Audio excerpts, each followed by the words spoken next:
Good afternoon, everybody, and welcome to the MIT Museum. My name is Michael John Gorman, and I'm the director of the museum. And really thrilled today to be welcoming an old friend from Melbourne, Australia, who is Seb Chan. And Seb is the director and CEO of ACMI in Melbourne, the Australian Centre for the Moving Image. Seb was previously the chief experience designer at ACMI, and in fact he was chief experience officer at ACMI, and he was in fact the first chief experience officer, I believe, anywhere in the world. So that was in the museum world. In the museum world, sorry. And prior to moving back to his native Australia, Seb became very well known for the digital transformation of the Cooper Hewitt Museum in New York, where he introduced, among other things, the famous Cooper Hewitt pen, the interactive technology for visitors there. And he also worked before leaving Australia in the Powerhouse in Sydney, and was responsible for technology in the Powerhouse. And we're going to have a bit of a chit-chat, myself and Seb, for probably about 3/4 of an hour to an hour. We have some really interesting people in the audience today, so we want to make sure that there's plenty of chance for you to ask questions and to join the conversation. Maybe to start with, Seb, I would like to ask a little bit more about your journey and how, as you put it, you fell into museums after working for some time as a techno DJ and having your own radio show. You know, how did you come into the museum world, and how did that world of techno affect your approach to museums? Sure. So we were just hearing Yellow Magic Orchestra, computer games and craft work and things like that. So I kind of grew up, at a time putting on events and parties and stuff. And these are some flyers from my misspent youth. And I ended up in the Powerhouse Museum through technology, right? And was fixing computers. But the Powerhouse Museum was super interesting because it has this amazing collection of synthesizers, right? So amazing, the Synthi EMS and Quasar, the Fairlight and these sorts of things. And, the Powerhouse was a design and science and social history museum. And I was just talking to one of the staff here around, it also had this great musical instrument collection, and the analog instruments, the 18th, 17th and 18th century violins and things like that. Part of their preservation strategy was they had to be played periodically to be preserved. We were never allowed to turn these on, like ever. So once they went to the museum, they were basically dead. So one of the things that stuck with me then, and working in museums, those who work in museums know that museums, perhaps a bit like academia in the old days, are incredibly flexible if you also have a creative career outside of that. You can work a 4-day week, you can go touring on a Thursday, Friday, Saturday in another state, come back and go back to work. So that's how I stayed in. So I stayed in museums because of the flexibility, and stayed in museums because at the Powerhouse I got to work with these sort of beautiful objects, but also these challenges that I guess have stuck with me throughout my career as being sort of, how do we make these things make sense to people? And so museums haven't retained that social license. The Powerhouse was a state-owned museum. Then I worked for the Smithsonian, government institution. My museum, the Australian Centre for the Moving Image, now is also a state-owned museum. So that sort of public value and public responsibility piece is very high in what we do. And so part of that responsibility is making these make sense to broader, more diverse publics. But I just want to push you a little bit on the question of how organising raves connects with Sure. working in museums. Can you cool. tease that out a little bit for us? Well, those parties, they're multisensorial, they're temporary autonomous zones, they're spaces. For me, the beautiful thing about being a DJ or a musician who's improvising with an audience and is in a space that perhaps only you're using for one night, or you're setting it up for a night, or you're dressing a club environment, these sorts of things they're very similar to a really good exhibition design, right? So you're trying to make the broadest possible people that keep a space safe be exposed to things that they wouldn't usually be exposed to, and create an environment that is generous and opens people's minds to difference, and is spatially designed to optimise for that. You know, DJing, particularly in the electronic music scene through the 90s and 2000s, you know, this was a time where there was a lot of new sounds coming through because of new music production technologies as well. And the idea was I would go to parties and I would put on parties, and the point of it was not to hear things you knew, but to hear things you didn't know, and to create environments where that was safe and possible was really important. So, you know, around that time I also set up I was running a club for a decade. I created a music magazine called Cyclic Defrost that was in print, but also had a really strong web presence. So it's still running now as a web sort of magazine, but you know, that sort of, so it's been running for 25 plus years. Those sort of things, the sort of sense that the idea was to get people curious about things that they were not usually exposed to. See also museums, see also libraries, see also archives. That's kind of the point, right?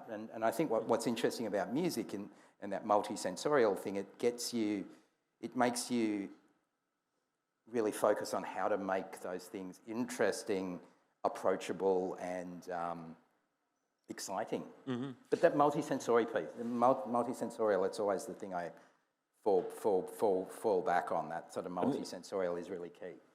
And when you're a DJ, you have a sort of amazing immediate feedback in terms of whether what you're doing is working with the crowd. What's the equivalent for museums? Well, I'm DJing this slide deck. I don't know why, but anyway. So I just gave this talk in Michigan, which is why I'm in the States. Actually, it gets to University of Michigan. Yeah. So it's all about, for me, museum design is about context and comfort, right? So if you can create the comfort that allows people to engage with the things that they're not familiar with, the museum can provide the context where these things start to make sense. And, you know, so much of what I do now is sort of rethinking about museums as media. And when I speak to my curatorial team, or I've worked with curators and others, it's a bit like when I was working with, you know, music writers and journalists and others. And, you know, that sort of thing that people would say, you know, and I think we're all living through this now, is that, you know, if people would just read the story, the museum equivalent of that is if people would just read the labels. Yes. Right? and in museums too, the other thing, in my museum, we make contextual interpretation with video. Curators will be like, oh, look, this object will make sense if they just watch the video we had made. Like, but visitors don't do that, right? These kids are walking around, they're not reading the labels, they're having an awesome time. But for the most part, the museum is a social experience, surrounded by other things. So I'm always wary of this sort of sense that if people just got all the facts, the world would be better. We know it probably wouldn't be, and actually it's that working on those social pieces, you know, like people would come to those parties I'd put on for all sorts of reasons. Yeah. At the end of the day, we were temporarily a mass of bodies and sweat, and, you know, it was awesome. This is great. Anyway, museums should be more of that. But so I'd like to kind of turn back the clock a little bit further. Sure. So in 1964, Leo Marx, who was then here at MIT a little bit later, wrote this famous book called The Machine in the Garden, where he wrote about this idea, like Henry David Thoreau, for example, had Walden and was interrupted in his reverie at Walden by the sound of a locomotive, a steam engine, and So the machine in the garden was kind of looking at this idea of the contemplation interrupted by industrialization, and I'm curious about the machine in the museum, and when did the machines come into the museum? When did technology come into museums? What did that look like? How did it manifest? How was it different from now? And you just happen to have a very appropriate slide. And who knew, right? Amazing. So this is 1968. So the Met convenes this conference on computers and their potential in museums. And a lot of what was discussed in this is sort of the next 50 years of museum computing, or computers in museums. And I think libraries were probably the canaries in the mine first, and professionalised and standardised. And as we know, that standardisation and professionalisation is not free of politics, particularly labour politics, right? But it's interesting when you look back at the publication. This is available on the Internet Archive. Please support the archive. It's very fragile, yada, yada, yada. While it still is there, please look at it, because it's an interesting report, and Plato, the University of Illinois' Plato system. This is incredibly like this, how we think about museum interactive experiences still. Like every single exhibition designer who's making an interactive experience kind of does this thing on the right, yeah? And, they have this sort of, really, gender aside, it's all male pronouns here, but, that could be just your design brief for a technology thing in a museum now, right? So anyway, it's interesting how little things change. And I think that's the sort of thing that I think museum people should be really good at, right? Like museum people should be really good at seeing all these precedents. But it feels like the pandemic and technology, boosterism means that we forget that a lot of this stuff is really, really old.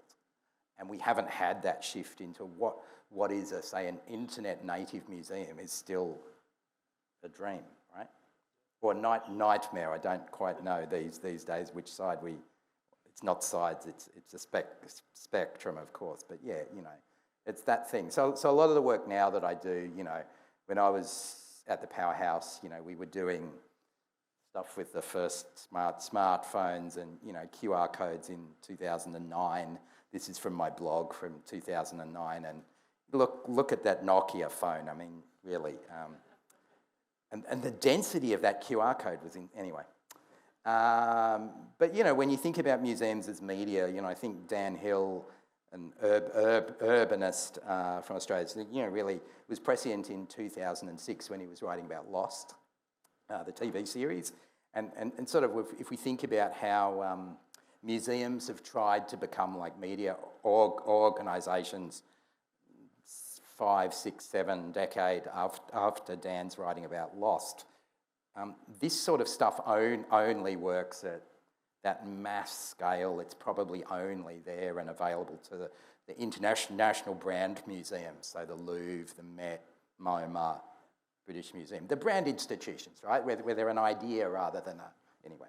So a lot of my work in the last decade has been really about this sort of notion of slowing people down, and in a museum now, a museum of media, it's really important. And I would say here too that slowing those groups of kids down is really key. And restoring focus is how we get to a better, more democratic society as well in this current age. Like it's not so much about attention, but it's about focus. So I think museums and other cultural heritage institutions or experiences really need to be taking that responsibility of restoring focus in their design, in their practice, and their thoughtfulness about the world. So museums themselves are obviously quite an old technology, and you can go back to the cabinets of curiosity of the Renaissance, or you can even go back further to the original Museon in Alexandria, which was more of a library perhaps, or research library. But would that be your take on why museums are important now? This idea of slowing people down and creating focus, is that the key thing that we have to contribute to people's lives? I think we can contribute a huge amount in different ways. I mean, this is a photo from the Cooper Union before. This is sort of pre-Cooper Hewitt, but this is the Hewitt sisters' collection at the Cooper Union in probably the 1920s. What was interesting and what excited me about the Cooper Hewitt work was we were trying to honour in some ways this image, to make what was a decorative arts and design collection accessible and useful. And so what's the digital version of this, right? So this is young women training, doing design training by copying these masterworks, apparently masterworks from Europe, which the Hewitt sisters had commissioned collectors to collect and bring back to New York. So that's also a sort of more like a technical training piece. I mean, the V&A has collections similar to this. So a sort of utility value of the museum rather than just an aesthetic value. So in a museum of screen culture now, you know, we are as interested in what people make as how people make it. So very interested in showing process and showing craft and showing that behind the process and behind the craft are humans. And I think that's also really, really critical as humans invent tools and they invent systems of automation, and showing the humans in that process is really, really important for keeping technologies in check and seeing that there are humans responsible for the bad things with AI as much as there are humans responsible for the good things with AI as well, or all technologies. Like, I think that's one of the key lessons. And I mean, you know, it's kind of obvious, but that all technology decisions also have these social and cultural dimensions. So when museums are working with technology, display technologies, media technologies, those have impacts as well. And I think museum leaders have got to be very conscious of that, which is why I'm interested in, you know, working with museum directors around the world on sort of building their literacies around this stuff. You know, museum directors get put through business courses and all of these things, but they should be put through, you know, sociology degrees, to be honest, and humanities, you know. Yeah. Some of them have come from that, of course they have, but, you know, like, it does feel like the business side is possibly the least. Well, I think, yeah, a lot of people fall into museums from many different directions. But just in terms of, you know, you grew up, I think, in this very kind of hobbyist culture around technology, right? Sure, and, yeah. You know, the ZX81s and Commodore 64s and the Sinclair Spectrum and all these wonderful early computers, and you know, I had a little taste of that as you know, when I was growing up as well, and the kind of, you know, people who were excited to hook up their cassette player to the Sinclair Spectrum, and I remember copying, like actually typing out computer games in I think probably BASIC or something like that, and then, you know, 50 pages of code and like putting it in, and then being really excited to be able to play a very, very rudimentary game. So last night I was with my son, 11-year-old son, and you know, we tried out this thing, Lovable, like this new AI, and we were able within about 25 minutes to create a rudimentary 3D game, you know, just by giving some prompts. And it was actually, my son wanted to create a game about robbing things from museums, so this was the prompt. And repatriation. But it was quite, you know, so we're in a very different moment now for the whole idea of digital transformation and museums, and some people may even see museums as a refuge, a place to get away from screens and technology. But what do you see as the role of digital transformation in museums now, and especially in the face of AI, should museums be embracing the idea of having AI companions to bring you through the museum rather than the antiquated audio guides, or should we be actually creating a place where people can have a couple of hours without looking at their phone? How do you see that? I don't think there's one answer to that. I think my preference always is that people show you through museums. When we were working on the rebuild of the museum in Melbourne, the master planner from New Zealand who we worked with, David Hebblethwaite, had this beautiful phrase that he said, when a good exhibition experience works, it creates visitor chemistry. And what he explained by that was that multiple visitors from different visiting groups would start talking to each other because of what was in front of them. Mm-hmm. Painting, sculpture, bottle of water, computer, whatever it was, that it triggered the object in the context of the museum was a prop for better social interactions, which creates a better society, particularly right now. Those are important, so those choices, and I think David helped us move the technology decisions we made through the rebuild of the Australian Centre for the Moving Image towards creating that sort of thing. So, I might just show, probably what is the Australian Centre for the Moving Image, because I kind of realised we haven't done that, and I probably should do that. So, let me change slide decks, because I can. So, we are a big museum in Melbourne. We're state-owned. We're in the centre of Melbourne, or also known as NAM. And that's what we are, right? Like four levels, 4 galleries. So we've got a 1,000 square metre touring gallery. We've got some smaller galleries and a really, really big permanent exhibitions, in quotes, permanent exhibition space, which is about 3,000 square metres, right? So they're large. It's a large museum. We have 2 big cinemas, 390-seater and a 180-seater. So if I was making a cinema now, commercially, I would not have such big screens. I would have 5 really small cinemas, because the cinema world's changed, right? 2 big cinemas, so we host film festivals, we have labs for education and stuff. We have an incubator which has 90 small businesses working in film, TV, games and related disciplines who work amongst our staff. They have desks amongst the curators and the education team, the marketing team. We have a streaming service because we have a collection and we want people to be able to access films and things. We expanded between 2019 and 2021. Build exhibitions for touring. This is kind of what they look like, I guess. We do big outdoor things. This is the walking through the permanent galleries. We call ourselves Your Museum of Screen Culture, which was sort of part of an important rebrand, which was about saying, we're your museum.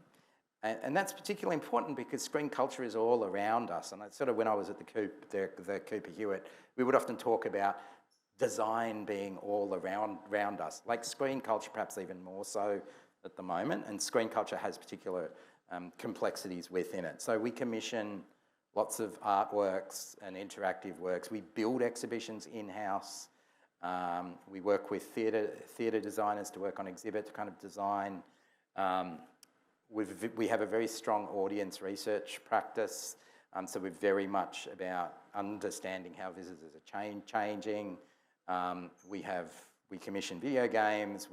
We're part of the video game making community in a way. About 75% of our audience is under 35 now, and that's really important, right? So it's very much about the next sort of generation of screen makers. And I always say that like the point of the museum is you might come as a super fan of some filmmaker or some genre of video games. We want you to leave with your curiosity piqued about looking or hearing that film or game in a different way, and also getting recommendations of things you didn't know about. And that's sort of what a lot of the work we do is about. But as I say, we host all these great film festivals as well, which is cool. But at the heart, I struggled with what the museum was about for a long time until I was in there. This is in the co-working space, the incubator.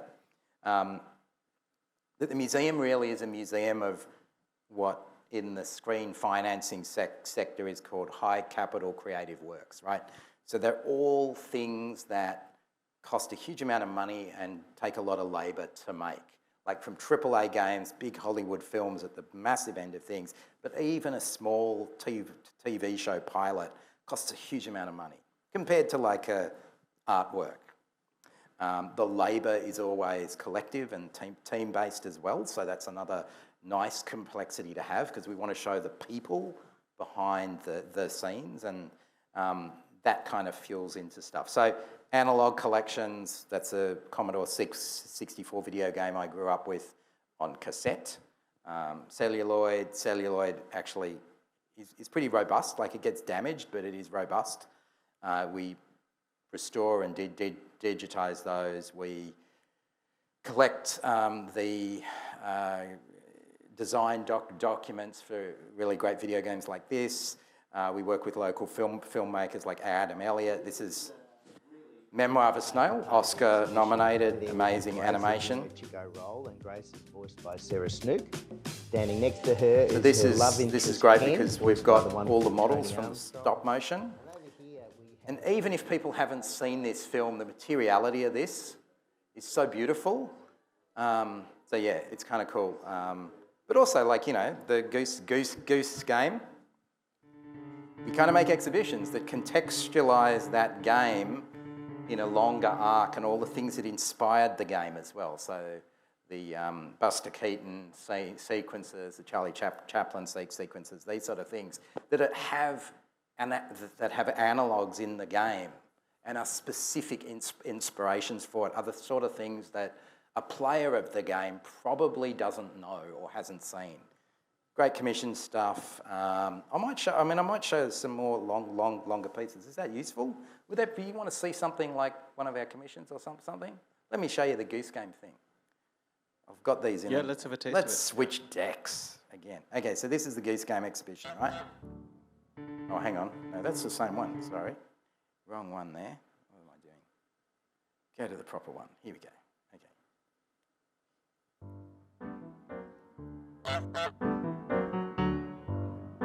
So this is then our smallest gallery space. So we're showing the code, GitHub commits, the modelling of the characters, the design of the worlds, the English village, buttons to honk, of course, visitors have to press a honk button, and then these matching sequences from the game and in film, so that plays out on the larger screen. And of course, being about video games, you have to play them as well. So that's kind of cool. And I'll just show you one of the contemporary art things too. Maybe this one's good. So this is a contemporary artist from Korea, from Seoul, Kim Ae-young. I watched a lot of MTV things, not only music videos, but also animation clips. Have you heard of Eon Flux? This is a huge reference for my project as well. Hi, my name is Ae-young Kim. I'm a contemporary artist and I work on various media like moving images, videos, VR, and sometimes performances and game simulation. I worked on this 2 years long project for the ACMI Commission, which is called Delivery Dancers Arc, 0 Degree Receiver. And it's about 2 female protagonist delivery riders' journey across time and temporalities and many worlds. They are not just normal courier delivery riders, and they are actually like double agents to prevent the invasion of outer space's time.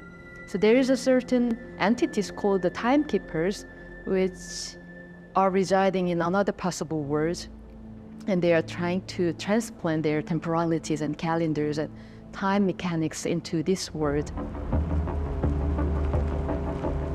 Techno-Orientalism is a Western point of view to look at the Asians as dodgy and dangerous, but somehow a little bit inferior. And the Asia futurism can be the alternative version of that. Those people who's been a little bit neglected or negated in the past history are actually the protagonists, they're the subject, they're the central figures paving the way of their future.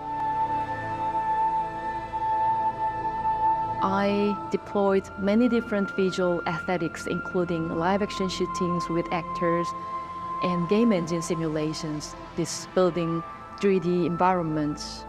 There's an AI-generated sequences, actually not completely generated, but it's video-to-video conversion with generative AIs.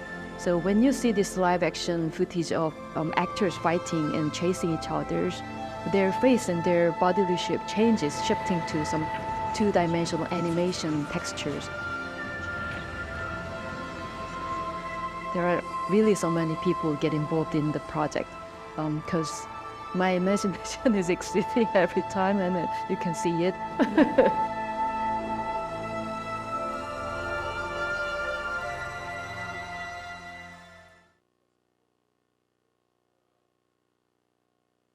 Have you switched yourself off? Or?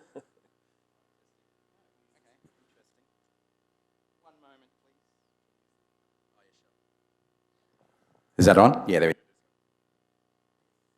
Okay.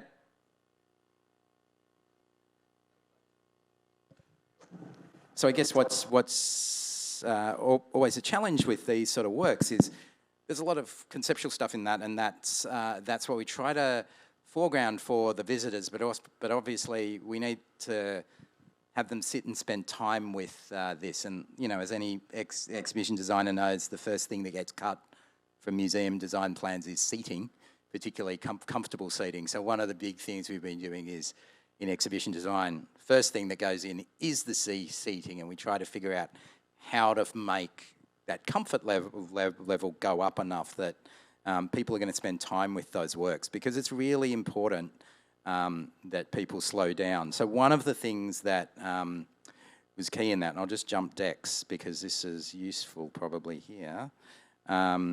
So again, this sort of slowing it down and restoring focus, valuing time in the institution, particularly around the types of works that we show is really key. So when we were working on the redesign of the building, Second Story, who were the exhibit designers who were working with us, we got them to do this map, this time map of visitation, and so they're actually designing the space of the gallery and the visitor flows for spending time in different experiences, and creating space for people to have a rest and go to the cafe and get a coffee, a very good coffee in Melbourne, hopefully.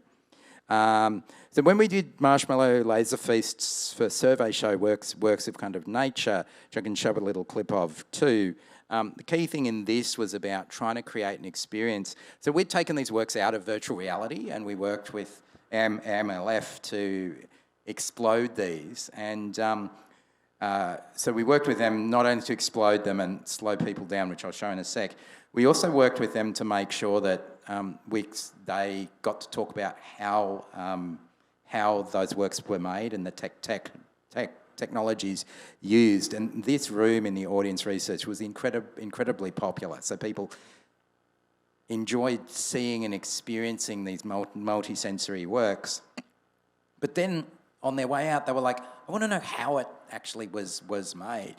And I have to say, not every artist that we work with is interested in showing that process, but we work really hard with them on saying why that actually matters. So this exhibition has a meditation experience when you came into the galleries, and I can show you what that's like. I've got a video of this. It does help that Kate Blanchett narrates that meditation, so it's like Galadriel speaking in your ears. But yeah, look, let me play a bit of that because I've hyped it up now, and I probably should play it for you because it was amazing. All right, so this is this exhibition. So this is available for touring should your institution wish to borrow it from us.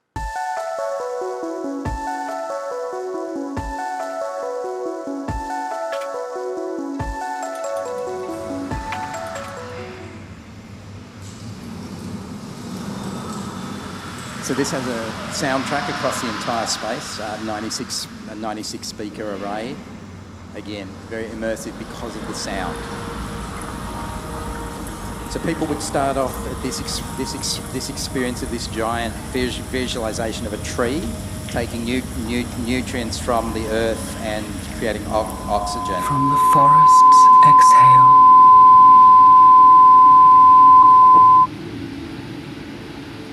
To your body's inhale.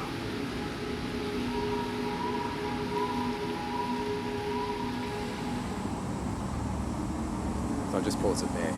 So that sort of sense of having people pause and stop. So it was a 10-minute long meditation experience, and having that at the beginning of the gallery really did slow all our visitors down, and they spent so much more time with the rest of the show, which were really just video works. Well, not just video works, but they were the sort of video works that in another space people might have spent very, very little time with. So people were spending like an hour plus in that exhibition.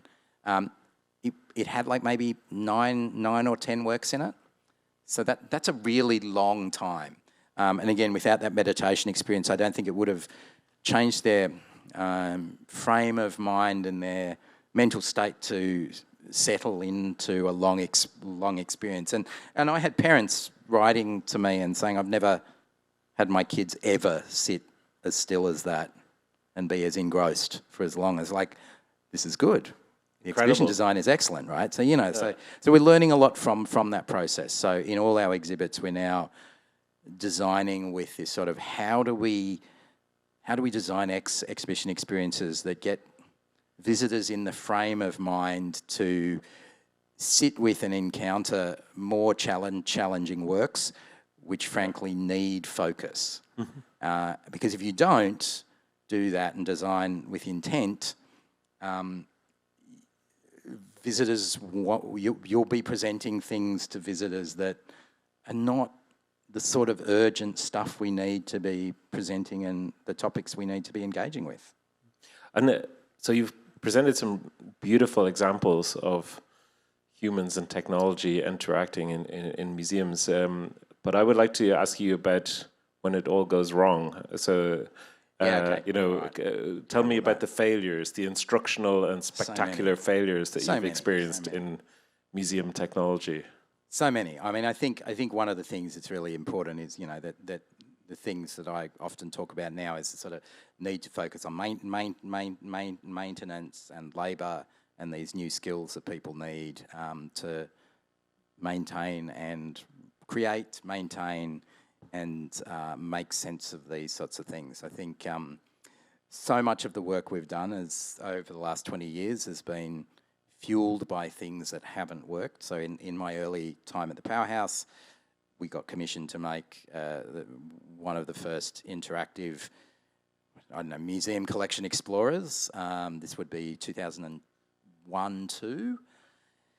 And we made it in Flash, and it sucked. It was really, really bad.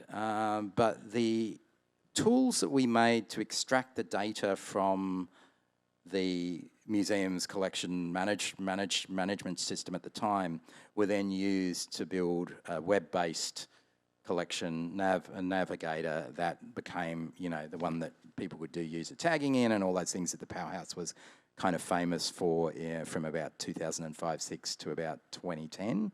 So even those things that were spectacular failures beneath the hood, they revealed different ways of engaging with things, and we learned why they failed too, of course, and that an interface at that time which had animations in Flash that were very, I guess, cyberpunky, where like a robot claw would come out and pull the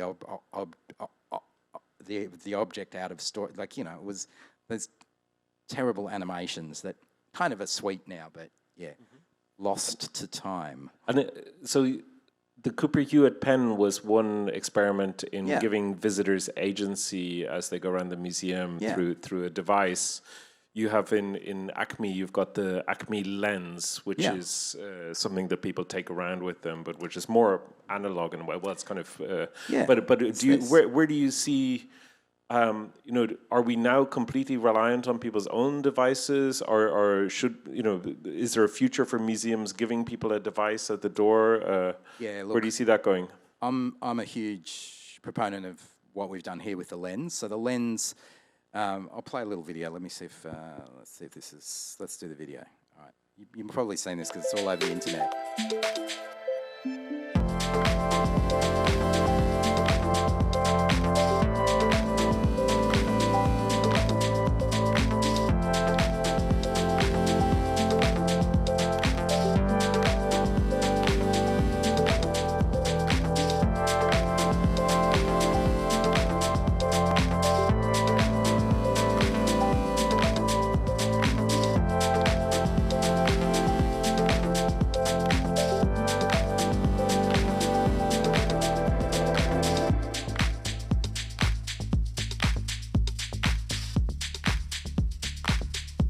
So you get the idea. What's beautiful about it is it's physical. It's about the size of a DVD, CD, Blu-ray disc. And in the very early days, we had a couple of older visitors who took them home, and because they'd been told, like, this stores all the films that are related to what you collected in the museum, they'd put them in their CD-ROM drives and they'd got stuck, and they were like, how do we get them out? Anyway, but, you know, but the physicality is really important. So there's a couple of things. So from the Cooper Hewitt pen, you know, this device you carried around that was designed, you know, with a number of very specific design decisions in that that were about making it a size that took the took the phone out of your hand. Was done with batteries, and you know, this is the curators filling the first load of pens with batteries. The lens doesn't have batteries; the power's in the wall. And what's beautiful is that visitors take these home. It's a nice souvenir, and even if they don't log in to it, it's like people collecting concert kind of tickets in the old days, or old flyers from parties. It's a memory device, but it's also a memory device that you can actually log in and get all the stuff. And so we've licensed this to the German Film Archive in Frankfurt, where they've rolled out a variant of this. So this runs on top of a system that we've built that connects the collection systems to the web and adds additional layers on top of that. And I can talk a bit about the AI collection stuff too, perhaps in a second.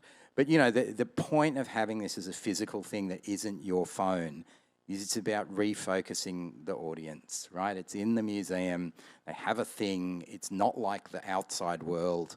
I always used to say in the 2010s, these are about giving visitors superpowers. So when they come into your institution, it's not like what they can get when they're on the street. So what does the institutional superpowers that a visitor gets that are different? And the phone is just a terrible version of that now. Like the enchantment of the phone from, like, you know, maybe 2009 to 2011 at best is completely gone now. Like, we don't like our phones now.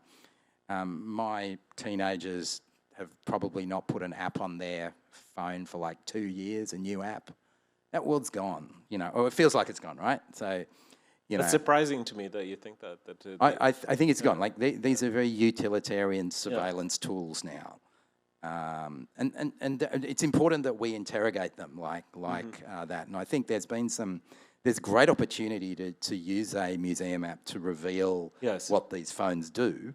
Yes. But I think they're not a very good tool. I think, you know, I'm not a fan of QR codes at all. Not only because before COVID they didn't work very, very well, but now they're poisoned by the memory of that time. Right. Right. So in Melbourne, you know, we had very severe lockdowns and social restrictions for very, very good public. I know a lot of people reasons. who say that, you know, the silver lining of the pandemic was it taught people how to use QR codes. It taught people how to use QR codes once.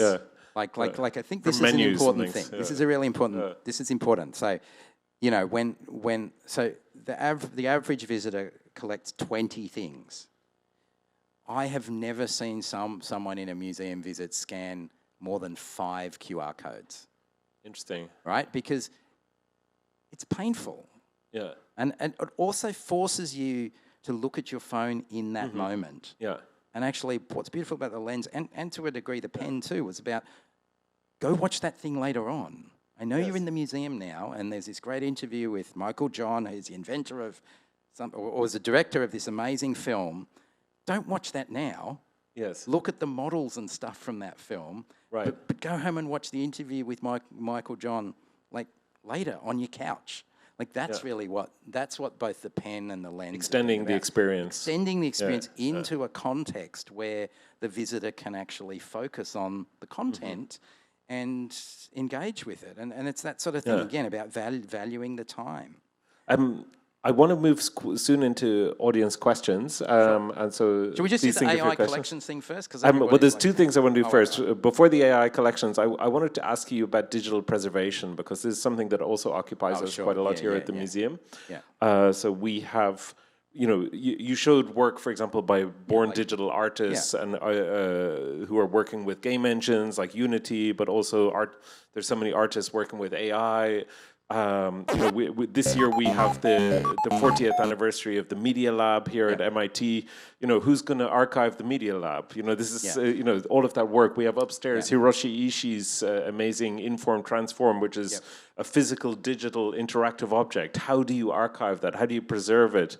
What do you see as the kind of the key challenges and chances around digital preservation? Yeah, look, I think it's about this sort of tension around what is actually the object. What are you trying to preserve? So, in the old days, I was obsessed with video games, obviously. This, pack, great. So when you're preserving this, what do you want to preserve? Like the experience of playing it, the memories of playing it, or the circuit board? Now, 1997's when MAME, the emulator, first started. So this is version 1. And what was beautiful about that, it was the emulator was in software trying to reproduce what that circuit board did. Nearly 30 years later, MAME, which is now called MES, is incredible. And you can, most video games of the 70s, 80s, 90s, 2000s now run in MES, or used to be MAME. In museums, though, and we've done big video game exhibitions, that's what we call authentic presentation. So if you're a child of the 90s, you remember this driving game, and you probably remember this driving game because it cost a lot of money to play, because the arcades were, incentivized. Their economic model was about short but rewarding games for coins. Now, preserving that physically is actually quite hard. Plastic's kind of a problem. The circuitry inside it is kind of a problem. On the Internet Archive, again, please preserve the Internet Archive. You can have that experience of playing that game. And you can get it on like a billion things now too. That's in your browser. That's great. What I remember most about this game is actually the music.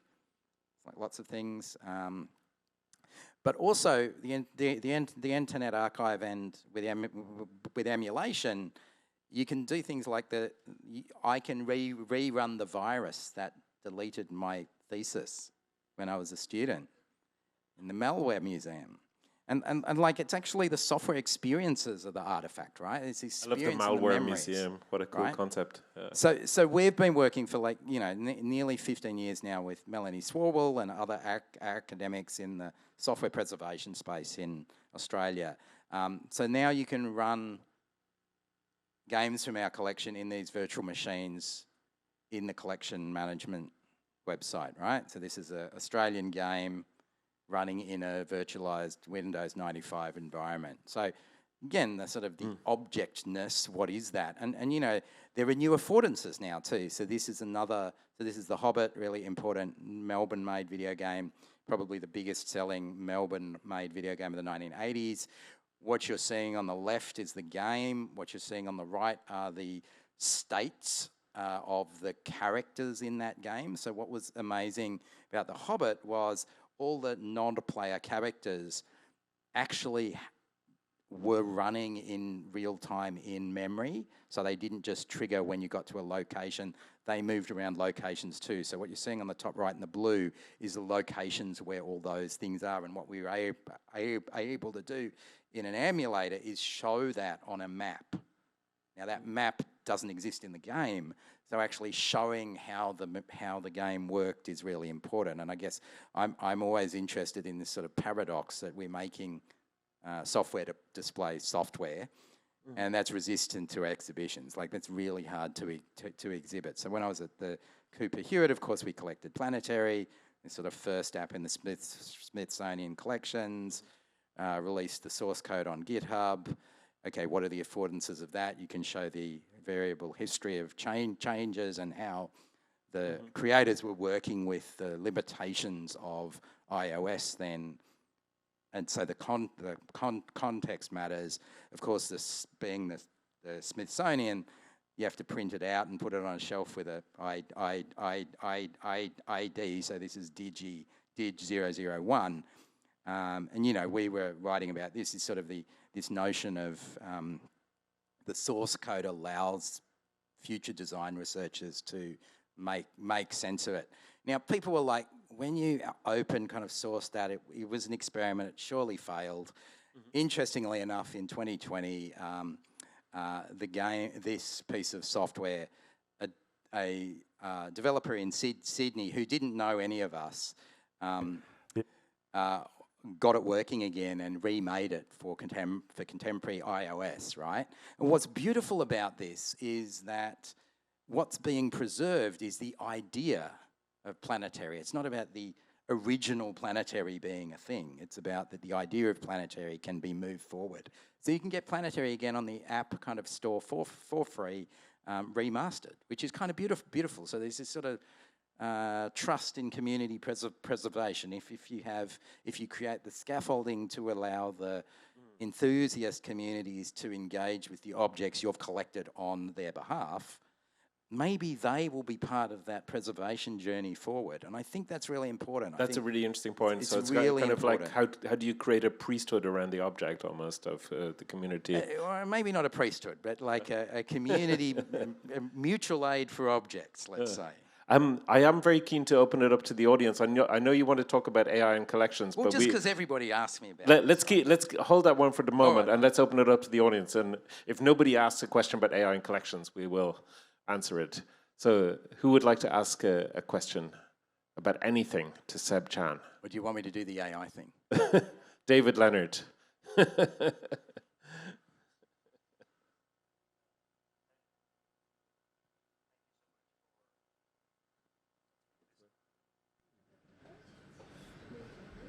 It's hard to know which ones work. It's part of the experience. I love this notion of focus as being central to the design concept that you're delivering here. I'm just wondering if we layer on top of that the notion of the challenges of generational shifts. You touched a little on this, but generational shifts combined with this notion of focus as design principle, design concept. Yeah, so we do a huge amount of research around this, and I think what's been interesting, I'm going to bring this up now because this is useful probably in that context. Let's see if this works. Okay, so we have a rolling audience research program. Can people see that? Yeah, okay, cool. I'm not mirroring my screen, so it's a little bit difficult. Let me see if I can do this. So we have this really, one of the things I guess I'm really interested in, as people who know me know, is audience research really matters, right? So I'm going to stand up. Okay, so we do audience research on a rolling basis. So we know a lot about who comes, and we know why they come, right? And I don't believe the generational shifts are as big as we think they are. And I actually also think it's really important that museums don't necessarily go with the lowest common denominator model. Right? We have a responsibility to shape where things are going. So we can see in this last quarter, you know, percentages are up, blah, blah, blah. 32%, the reason people come to visit the institution is to spend time with friends and family. That doesn't, of course, mean they're not interested in the stuff, right? It's my job to make them interested in the stuff because they came with their friends and family. But I'm just going to show you, just going to go to one bit here, which I think is really important, that we started to measure why they do stuff. Yeah, this sort of thing. So these sort of things on the left, right? So these are like KPIs for us, right? So we want really high numbers of people to know there was really welcoming experience, because if they're welcomed, they're then going to be more open to us bringing them more experimental things, right? If we present it in a way that's legible and makes sense to them, and 90% agree, that's really good, right? That's like if I was walking around here and a docent can help me make sense of genetic modification, that's awesome. It'd be great if the labels did that as well, but the labels are sort of the fallback, right? But what I'm interested in at the bottom too are our responsibility to the fields that we're about with screen culture. We want the museum to help change how people think about screen culture, learn new things about it, but also that we have a responsibility to the museum field. So we want people to come in and say all kind of museums should be as welcoming as they are. Right? That's good, I think. Beyond that too, and this is something more specific to us, we're interested in people agreeing that we're doing innovative and experimental work. We're bringing them things that they wouldn't see otherwise. The bottom one is important too, that because this thing is about curiosity, I want people to have a trust in the work we do, to trust that we will bring them interesting new things. And that's really important, I think, in this age. And that's where focus matters. Like, that's where I don't want to say, like, kids are on TikTok, so I'm going to make everything reducible to 30-second videos. There's some things that are not reducible to 30-second videos, just as really great music needs setting to be right to have the best experience, right? So let's create that experience rather than ceding that responsibility. The institutional responsibility is to do that work. But it's really hard. I acknowledge it's really hard, but I do feel like, you know, I remember there was a time in performance stuff where people were talking about theatres installing tweet seats. And I was like, why would you do that? Like, that just means you're not, like, you don't have any trust that the things people are watching on the stage are engaging enough. So you have to let people be on Twitter in the back row. That's just stupid, right? Like you get what you design for. So if that's the case, then let's design the things we need. We need to push things a bit. That's my view on that. So I think it's a tension, and it's built up because we're able to do that piece about being welcoming that allows us to push on those things. But it's hard, and you know, like I do feel it's a challenge for designers. And it's interesting that it's not only for you, but actually That's impressive. The latest research, also in the US nationally, is that the number one reason people come to museums is to spend time with friends and family. So it is really fundamentally a social destination first. Yeah. So other questions from the audience? Yeah, we've got some very interesting people in the audience. I'd love to hear what you have to say. Yes.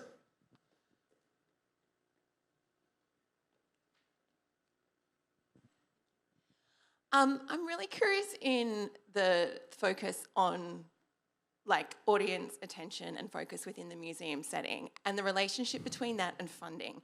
Because a lot of Australian cultural institutions run on a very different funding model to what the US does. Sure. Like many have like 70-80% of their income from the government, whereas a lot of US institutions will run on the opposite, or like some have like no funding from the government and they're relying heavily on admissions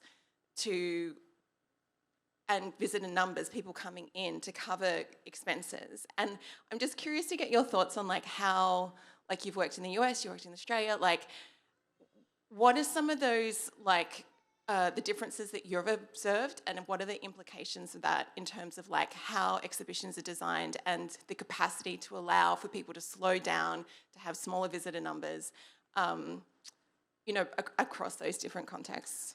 Yeah, I don't necessarily think it's about smaller visitor numbers. It's about designing for those numbers to be spread in different ways. I would say that admissions don't fund institutions on the whole. In the US, it's philanthropy, and philanthropists tend to want the same things that progressive governments tend to want. And so those things are actually quite aligned, and it's how you pitch those to funders and foundations and others and donors. I mean, you know, when I was at Cooper Hewitt, raising the money to fund the digital work and the digitisation of the collection was about having a vision that actually was something that the funder in those there was two different funders for those, that they saw was actually going to move things forward and was not just replicating what everyone else was doing, because previous people had tried to pitch that old vision to them to fund digitising the whole collection, for example. And they were like, well, what's the point of digitising the whole collection? And fundamentally there wasn't, unless there was a reason that if it was digitised, then it would completely change the ways that visitors and the general public would expect the museum to operate. So it's those sort of, it's always in dialogue with communities, and you know, I think the benefit in Australia and Europe is the predictability, touch wood, of funding from state. Mm-hmm. But there's always challenges around policy alignment then too, in that you're instrumentalised in service of policy, right? Or there's direct interference, see also perhaps right now here, right? So those sort of challenges are always there, and I can see why a place like MoMA would have cut ties with government funding to double down on artistic freedom. That's excellent. Those things are governance issues, not funding issues in my mind, and I think, you know, there's business and economic and revenue models, there's governance models, there's community responsibility, and in all of this there's how do you make good decisions in that space. But as I said, all decisions have these social and cultural dimensions, and context really matters. So I'm very conscious that what works in Melbourne doesn't work in New York necessarily, but there are lessons that we can learn from it. Much as like the privilege I get is to travel around. I've been travelling around the world now for nearly 20 years because of the work that me and my teams have been doing for many years. And the biggest value of that, in the early years, the powerhouse would be saying, Seb, you're out of the office so much, what are you bringing back? And so that bringing back examples, networks, the things that didn't work, ideas, that's the really good thing. And that's also why, you know, I was blogging and newsletter writing and trying to share all that as much with the field as I can, because that's the bit, there's a lot we can learn from each other. And I do feel that, I do feel that foundations and the sort of government support that we've had from both or all kind of sides of politics through my career are kind of pretty aligned. They're about societal goals, whereas the admission stuff is about a transaction between a visitor and an institution, and that transactional thing is not awesome. So I think you know, anyway. More questions? Or do you want me to do the collections thing? I'm waiting for the chance. Sure. I do want it, of course. Yes, please. I've actually got a follow-up that kind of builds on that, which is building on your concept of social license and talking a bit more about, you were mentioning you placing an emphasis on trying to provide visitors this level of social license where they sort of are connecting with the collections, and it justifies in many ways the investment and the engagement with the museum. And I'm curious what, I don't know, forms of visitor feedback or things like have you found have really demonstrated that social license? Sure. So the social license is granted from the community to you to operate for, you know, as a state institution, or for philanthropy to get a tax exemption, those sort of things, right?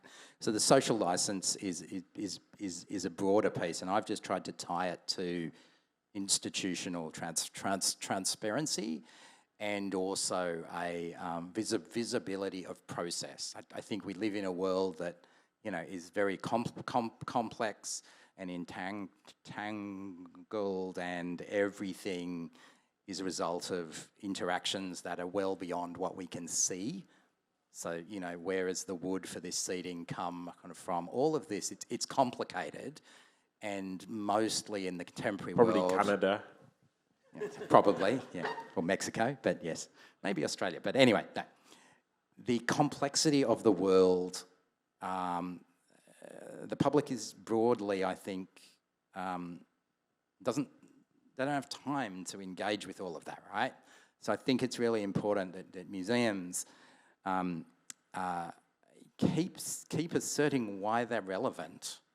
And part of that, particularly with collections, is why are you keeping all of this stuff we can never see?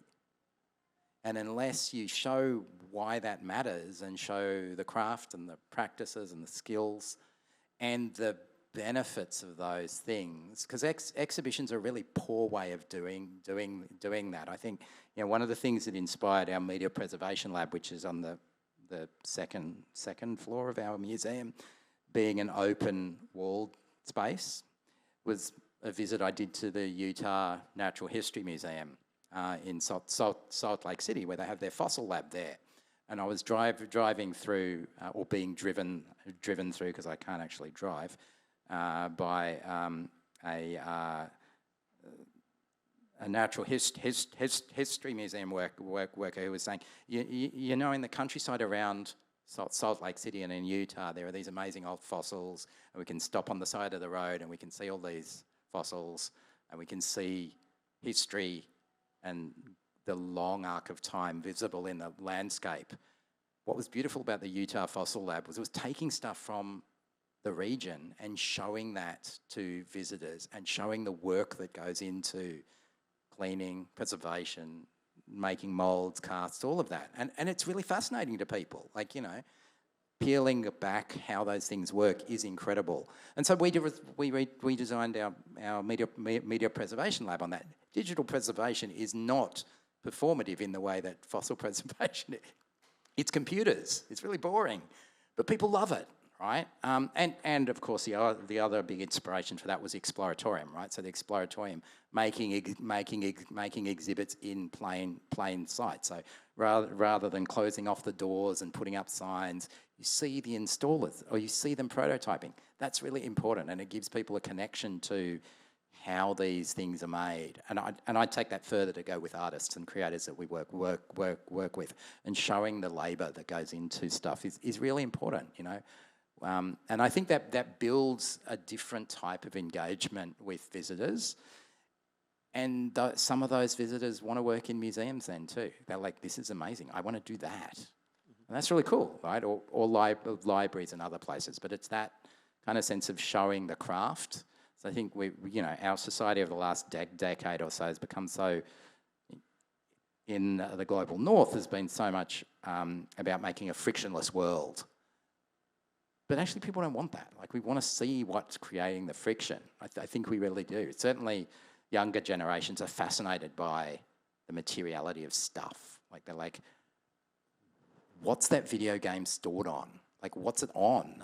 So in this big video game exhibition we have in development that will launch in September, like World of Warcraft's one of the games in it, right? And so we have one of the server blades from the World of Warcraft servers.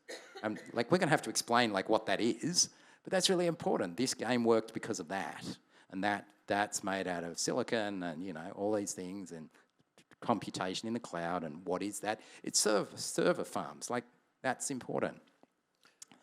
So I think we're going to have to come to an end, but I would really like to ask you a question about AI and collections. There we go. Yeah. Okay, right.